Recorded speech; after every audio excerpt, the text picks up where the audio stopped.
Greetings and peace. I hope you and yours are doing well today, wherever you may be watching this from.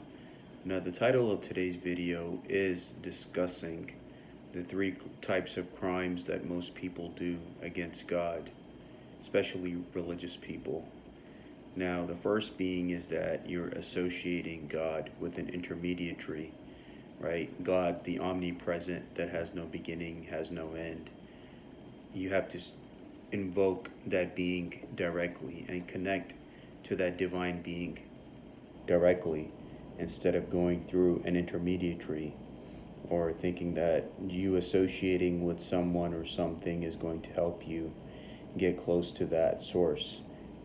The second crime is associating God with religious dogmas and creeds and realizing that creator that has no beginning and has no end is not bound by any of that. And how humanity looks down upon their fellow human beings just because they're not associating God with a specific intermediary or invoking a certain creed or dogma. And of course, the third and worst of it all is basically associating a name to God, right? Who knew when humanity didn't exist what the name of the creator was?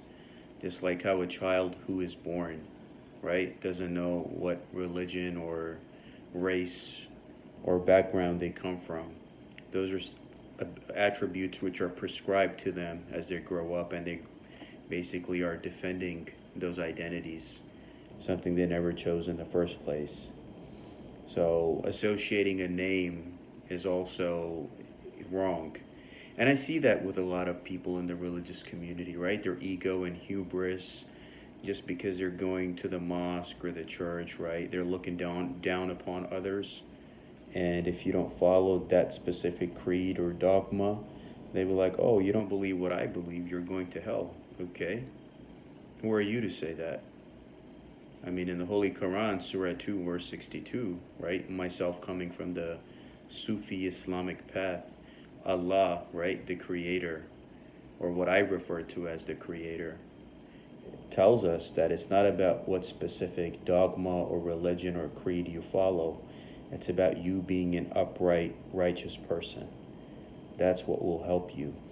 And the way that I see it, I've even made a previous video on this, is I see the religious community full of devils and demons and scumbags, people who are in leadership positions thinking that they're better than others, right?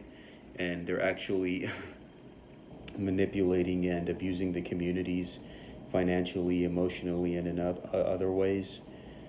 So, yep, it's not about you trying to show to the world that, hey, I'm a good religious person, I'm taking part in the mosque or in the church, or I contributed to the mosque or church. It's about your internal qualities and your heart, which will help you. And once you get this, see, majority of the religious people missed what I'm talking about here, and they're gonna end up finding out when it's too late. But if you just take this one thing away from me today about having an upright conduct, righteous character, and love for self and others, regardless of race or religion, then you got it. You got it. So much love to you and yours, and thank you.